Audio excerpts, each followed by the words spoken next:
उसने हमारे पूरे किए कराए पर पानी फेर दिया। उसकी एक चाल से हमारी बरसों की मेहनत मिट्टी में मिल गई है। हमें कुछ करना होगा, नहीं तो हमारा अस्तित्व ही मिट जाएगा। सरदार, आप कुछ बोलते क्यों नहीं हैं? यह वक्त कुछ बोलने का नहीं बल्कि कुछ करने का है। आपको जो भी करना है बहुत जल्दी कीजिए सरदार। कहीं ऐसा ना हो कि हम सबको समुद्र छोड़कर हमेशा हमेशा के लिए जमीन पर रहने पर मजबूर होना पड़े, क्योंकि उसकी वजह से अब सिर्फ कुछ लुटेरे ही बचे हैं। बाकी सबको राजा ने बंदी बना लिया है। वो दिन कभी नहीं आएगा। उसने हमारी बिरादरी के साथ जो किया है उसकी सजा उसे जरूर मिलेगी। लेकिन सबसे पहले तू जाकर ये पता लगा कि उसकी तीनों बहनें इस वक्त कहाँ हैं और क्या कर रही हैं।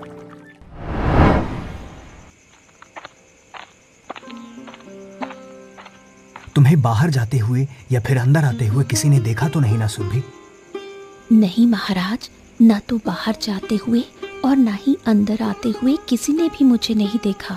मैंने पूरी सावधानी बरती है ताकि मुझ पर किसी की भी नजर ना पड़े। जब तक तुम्हारा राज सबसे छुपा रहेगा तब तक हमारे राज्य की प्रजा का विश्वास हम पर बना रहेगा। लेकिन जिस दिन तुम्हारा राज जनता के सामने खुलेगा उस दिन न जाने हमारी प्रजा क्या करेगी। महाराज, सिर्फ कुछ दिनों की बात है। मैं बहुत ही जल्द अपना अधूरा काम पूरा कर लूंगी। उसके बाद आपको डरने की जरूरत नहीं होगी। मैं जो कुछ भी कर रही हूँ हमारे राज्य की प्रजा की भलाई के लिए ही कर रही हूँ। मैं ये बात अच्छी तरह से जानता हूँ, इसलिए तुम्हारा साथ दे रहा हूँ। मछली क्या भाव दी बहन जी? भाई जी, आप 2 सिक्कों में सारी मछलियाँ ले जाइए। इतनी सारी मछलियों का मैं क्या करूँगा भला? आप भी खाइए और पड़ोसियों को भी खिलाइए, लेकिन 2 सिक्कों में सारी मछलियाँ ले जाइए। ठीक है बहन जी, तो फिर ले लीजिए 2 सिक्के और सारी मछलियाँ मुझे दे दीजिए।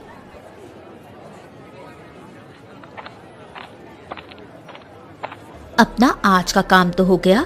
चलो अब यहाँ से चलकर अपना असली काम करते हैं। धीरे बोल, कोई सुन ना ले। कहीं ये तीनों पगला तो नहीं गई? इतनी सारी मछलियाँ सिर्फ 2 सिक्कों में दे दी।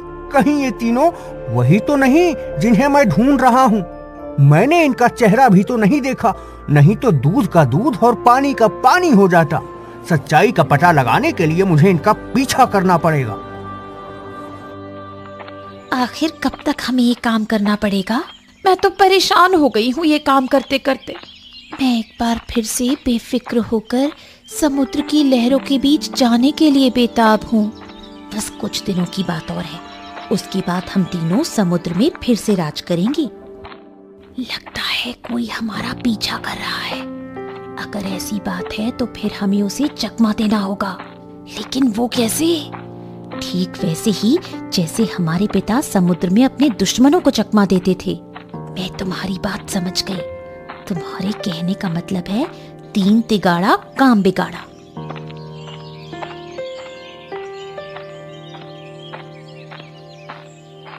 ये क्या? ये तीनों तो अलग अलग दिशा में जा रही हैं। अब मैं किधर जाऊं? सीधा जाऊं, दाएं जाऊं या फिर बाएं जाऊं? एक काम करता हूं, मैं वापस जाता हूं। मुझे लगता है ये नील का साथी था। हाँ, मुझे भी ऐसा ही लगता है। इसलिए वो हमारा पीछा कर रहा था। आज तो हम सब उससे बच गए। अगली बार न जाने क्या होगा। तुम सही कह रही हो दीदी। समय रहते अपना अधूरा काम पूरा कर लें, उसके बाद हमें नील से डरने की कोई जरूरत नहीं होगी। अगर पिताजी हमारे साथ होते तो हमें किसी से भी डरने की जरूरत ना होती। दीदी उन्हें ही तो कैद से आजाद कराने की कोशिश कर रहे हैं और साथ ही साथ उस नील को पकड़ने की भी कोशिश में लगे हुए हैं। इसीलिए तो वो दिन में मल्हार बनकर पूरे राज्य की नदियों में भटकती रहती है और रात होते ही सेनापति, सैनिकों और हमें साथ लेकर समुद्री लुटेरों और नील को ढूंढती है।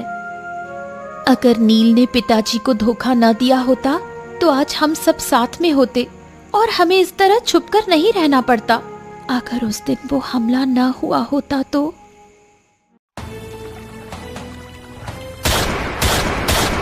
हमारा गोला बारूद खत्म हो रहा है और मुझे नहीं लगता कि अब हम राजा की सेना का और मुकाबला कर पाएंगे। क्योंकि हम बुरी तरह फंस चुके हैं। हमारा बचना बहुत मुश्किल है। अब हमारे पास दो ही रास्ते हैं, या तो हम सब बहादुरी से लड़ते हुए मारे जाएं, या फिर नाव छोड़कर भाग जाएं। हम सभी आपके साथ हैं सरदार। जो आपका फैसला होगा वही हमारा फैसला होगा। मैं पूरी जिंदगी बहादुरी से जिया हूँ और बहादुरी से मरूंगा भी, इसलिए मैं अपनी नाव छोड़कर कहीं नहीं जाऊंगा। लेकिन फिर भी मैं तुम लोगों को फैसला करने का हक देता हूँ। जो यहाँ रुकना चाहता है रुके और जाना चाहता है तो जाए। मैं यहाँ से कहीं नहीं जाऊंगा। मैं नाव छोड़कर नहीं जाऊंगा। सरदार, आप जहां होंगे वहीं हम सब होंगे। मैं तुम जैसे साथियों को पाकर खुद को खुशकिस्मत महसूस कर रहा हूँ, लेकिन मुझे अपनी बेटियों की चिंता है। उनका क्या होगा?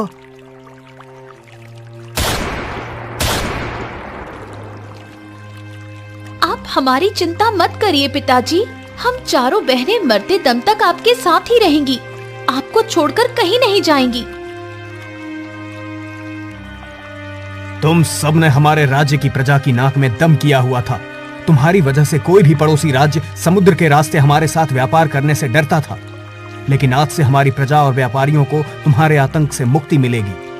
महाराज, आप जो चाहें वो मुझे और मेरे साथियों को सजा दे सकते हैं, मुझे मंजूर है। लेकिन मेरी बेटियों को छोड़ दीजिए, उन्होंने कुछ भी नहीं किया। महाराज, अगर आप मुझे और मेरे 3 साथियों नीरज, आकाश, समुद्र को छोड़ देंगे तो मैं आपको उस जगह का पता बता दूंगा जहां हम सभी ने लूटा हुआ माल छुपाया है। ये तुम क्या कह रहे हो? तुम मुझे धोखा कैसे दे सकते हो? अरे चुप कर बुढ़े, तू तो वैसे भी सिर्फ कुछ दिनों का ही मेहमान है। तेरे चक्कर में हम क्यों अपनी पूरी जिंदगी कैद में बिताएं? अगर तुम्हारी बातों में सच्चाई हुई तो मैं तुम्हें तुम्हारे साथियों सहित आजाद कर दूंगा। लेकिन अगर तुम्हारी बात झूठ निकली तो मैं तुम्हें तुरंत मौत की सजा दूंगा। ऐसी नौबत नहीं आएगी महाराज, मेरी जानकारी बिल्कुल सही है। सेनापति जी, आप इसके साथ जाइए और अगर इसकी दी हुई जानकारी गलत निकले तो इसका सर धड़ से अलग कर देना। जैसी आपकी आज्ञा महाराज। महाराज, आप मुझे उम्र भर के लिए कैद खाने में बंद कर दीजिए, लेकिन मेरे पिताजी को छोड़ दीजिए। हाँ महाराज, आप हम चारों बहनों को कैद कर लीजिए, लेकिन हमारे पिताजी को जाने दीजिए। मैं अपनी प्रजा की भलाई और राज्य की समृद्धि के लिए तुम्हारे पिता को नहीं छोड़ सकता, क्योंकि ये एक समुद्री लुटेरा है। अगर आप मेरे बूढ़े पिता को आजाद नहीं कर सकते, तो फिर आपने नील और उसके साथियों को आजाद करने का वचन क्यों दे दिया? मैंने ऐसा इसलिए किया क्योंकि अगर नील की जानकारी सही साबित हुई तो मैं उस खजाने का उपयोग प्रजा की भलाई के लिए करूंगा।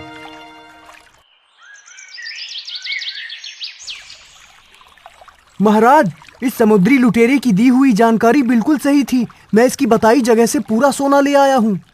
मैंने अपना किया वादा पूरा किया महाराज, अब आप अपना वादा पूरा कीजिए। सेनापति जी, इसे और उसके साथियों को छोटी नाव दे दो और यहाँ से जाने दो।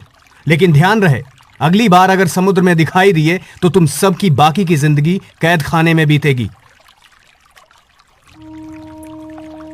महाराज, अगर आप अपनी प्रजा की भलाई के लिए 4 लुटेरों को छोड़ सकते हैं, तो फिर आप जरूर एक और लुटेरे को आजाद कर सकते हैं।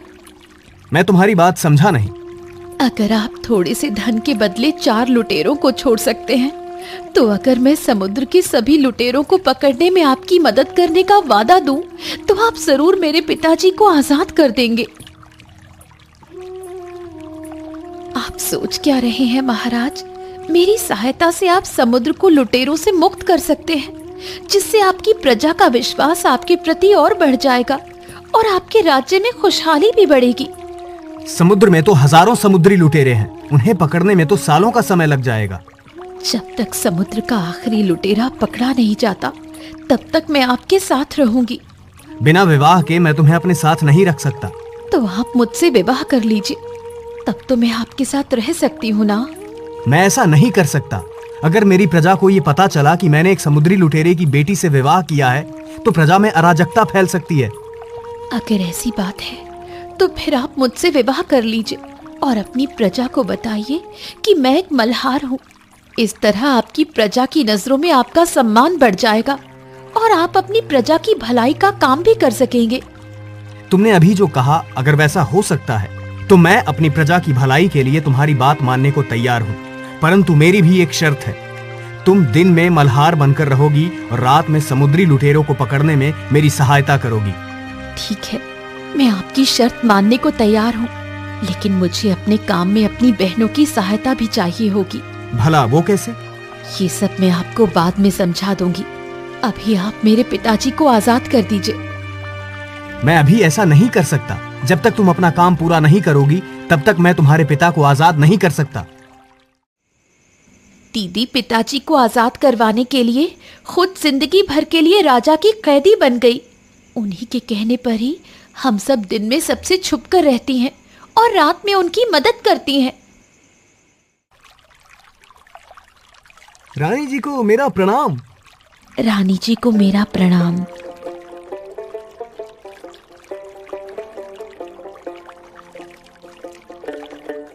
हमारे राजा कितने दयालु हैं ना, उन्होंने एक मल्हार की बेटी से शादी की है। हाँ, तुम बिल्कुल सही कह रहे हो। हमारे राजा दूसरे राज्य के राजाओं से बिल्कुल अलग हैं। वो अमीर और गरीब में भेद नहीं करते, अपनी प्रजा को एक बराबर सम्मान देते हैं। तभी तो उन्होंने ऐसा किया। जब से उन्होंने एक मल्हार की बेटी से शादी की है, तब से हमारे राज्य की किस्मत ही चमक गई है।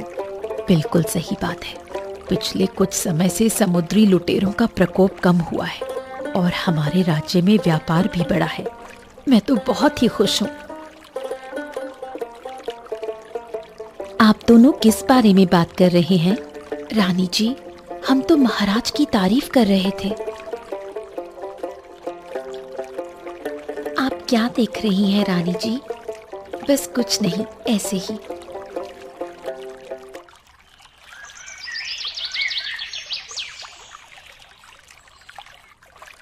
मैंने दिन का काम तो अच्छी तरह से कर लिया, अब रात के काम की बारी है। चलो साथियों, समुद्र को लुटेरों से मुक्त करवाते हैं।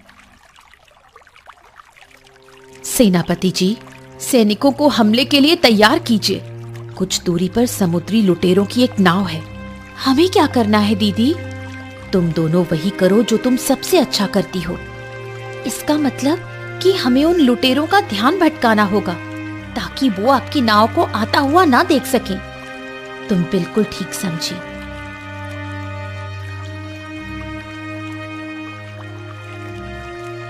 आज तो मेरी दावत हो गई। ये 3 हुस्न की परियां मेरी तरफ ही चली आ रही है।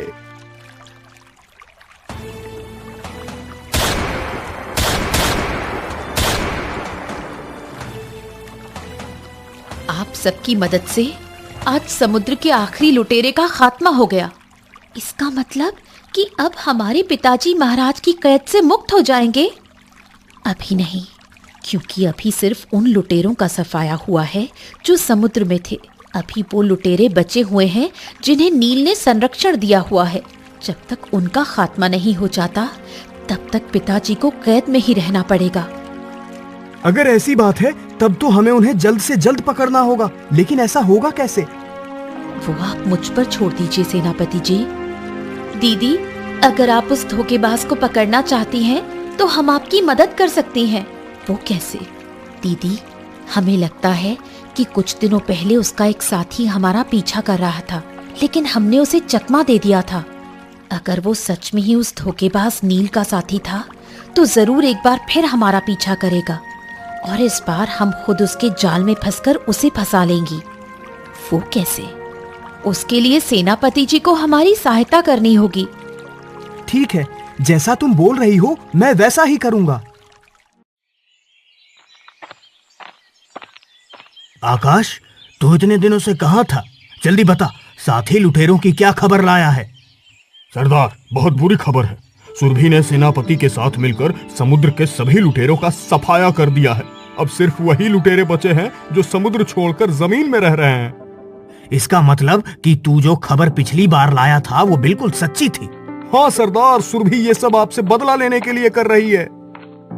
तू बहुत गलत समय पर आया है। मुझे ऐसा लगता है तू भी कोई बुरी खबर ही लाया होगा। सरदार, मैं बुरी खबर नहीं बल्कि बहुत अच्छी खबर लाया हूँ। मुझे पता चल चुका है कि सुरभि की तीनों बहनें कहाँ रहती हैं। तो फिर तू उन्हें पकड़कर मेरे पास क्यों नहीं ले आया? यहाँ खाली हाथ क्यों चला आया? सरदार, मैंने उन तीनों को लगभग पकड़ ही लिया था, लेकिन वो तीनों मुझे चकमा देकर बच निकली। तू वापस जा और उन्हें पकड़कर मेरे पास ले आ, तभी सुरभि पर नकेल कसी जा सकेगी। मैं उन्हें अकेले नहीं पकड़ सकता सरदार, वो बहुत ही चालाक हैं। उन्हें पता चल चुका है कि मैं उनके पीछे हूँ, इसलिए वो अब सतर्क हो गई हैं। इसलिए मैं यहाँ आकाश और समुद्र को अपने साथ ले जाने आया हूँ। उन्हें पकड़ने के लिए चाहे जो कुछ भी करना पड़े वो कर। यहाँ खड़े खड़े बहुत देर हो गई, वो तीनों कब आएंगी? हमने पूरे बाजार में उन्हें ढूंढा, लेकिन वो कहीं नहीं मिली। तुम दोनों चलो मेरे साथ, मुझे पता है कि अगर वो तीनों यहाँ नहीं हैं तो कहाँ होंगी। रुको रुको रुको, वो तीनों आ गई।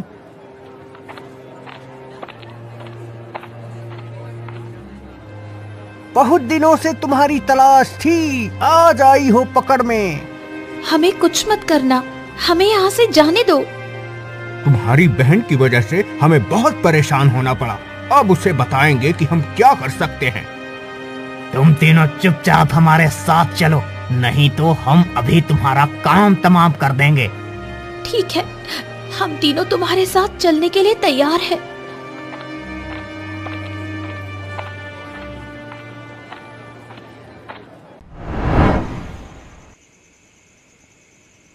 सुरभि, आपने अपना किया वादा पूरा किया है। अब बस आपकी बहन की योजना भी कामयाब हो जाए, उसके बाद एक भी समुद्री लुटेरा नहीं बचेगा। महाराज की जय हो। कहो सैनिक, क्या खबर लाए हो? महाराज, महारानी जी की तीनों बहनों को 3 आदमी अपने साथ ले गए हैं और एक सैनिक उनके पीछे गया है। ये तो बहुत अच्छी बात है। इसका मतलब सोना की योजना सफल हो चुकी है। अब बस वो सैनिक वापस आ जाए, फिर हमें उस धोखेबाज के ठिकाने का पता चल जाएगा। सुरभि, आप इतना बेचैन क्यों हो रही हैं? सैनिक अभी कुछ देर में आता ही होगा। मैं बेचैन कैसे ना हूँ महाराज, मेरी बहनों की जिंदगी का सवाल है। दोपहर से शाम हो गई, लेकिन सैनिक अभी तक नहीं आया। न जाने वो तीनों वहां किस हाल में होंगी। सैनिक, जल्दी से बताओ, वो मेरी बहनों को कहाँ ले गए हैं? महारानी जी, वो तीनों आपकी बहनों को नदी के किनारे बनी एक झोपड़ी में ले गए हैं। वहां और कौन कौन है? वहां पर बहुत से समुद्री लुटेरे हैं। महाराज, जल्दी से सैनिक की बताई जगह पर सेना लेकर चलिए और बाकी के बच्चे समुद्री लुटेरों को कैद खाने में बंद करने का इंतजाम करिए। बहुत देर हो गई, लेकिन दीदी अभी तक सैनिकों को लेकर यहाँ नहीं आई। न जाने उन्हें कितना समय लगेगा। मुझे तो बहुत भूख लगी है। राजा को हमारे ठिकाने के बारे में ना जाने कौन बता रहा है। अब हमारा समुद्र में जाना बहुत मुश्किल हो गया है। हर वक्त ये डर लगा रहता है कि राजा की सेना अब हम पर हमला कर देगी, अब हम पर हमला कर देगी। अब तुम में से किसी को भी डरने की जरूरत नहीं है। बहुत ही जल्द हम फिर से समुद्र पर राज करेंगे। भला वो कैसे? बस तुम देखते जाओ मैं क्या करता हूँ। तुम सबको हमारी सेना ने चारों तरफ से घेर लिया है। अगर जरा सी भी होशियारी दिखाने की कोशिश की तो तुम सभी मारे जाओगे। मैं तुम सबको राजद्रोह करने के जुर्म में बंदी बनाता हूं। लेकिन महाराज, आपने तो हमें मुक्त किया था। मैंने तुम्हें मुक्त जरूर किया था, लेकिन तुम्हें राजद्रोह करने की छूट नहीं दी थी। तुमने समुद्री लुटेरों का साथ दिया है, उसकी सजा तुम्हें जरूर मिलेगी। आपको यहाँ का पता किसने बताया? कौन है वो गद्दार? गद्दार के साथ भला कौन गद्दारी करेगा? तुमने मेरे पिताजी को धोखा दिया था, लेकिन तुम भूल गए थे कि उनकी 4 बेटियां हैं जो तुमसे ज्यादा होशियार हैं। तुम मेरे बिछाए जाल में फंस गए। कैसा जाल? उम्र भर कैद खाने में बंद रहोगे। तो मेरे बिछाए जाल के बारे में सोचने का तुम्हारे पास बहुत समय होगा, तो सोचते रहना।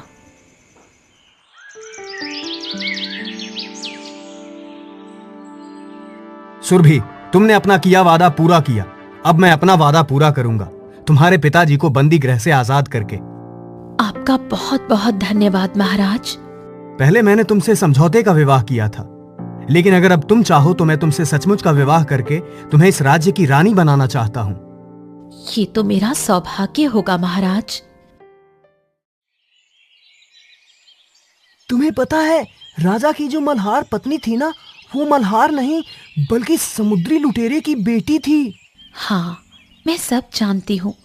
ये भी जानती हूँ कि उसी ने समुद्री लुटेरों को पकड़ने में महाराज की मदद की थी। वो सब तो ठीक है, लेकिन अब हमें नदी पार कौन कराएगा? मैं भले ही एक समुद्री लुटेरे की बेटी हूँ, लेकिन अपने राजा की मल्हार पत्नी हूँ।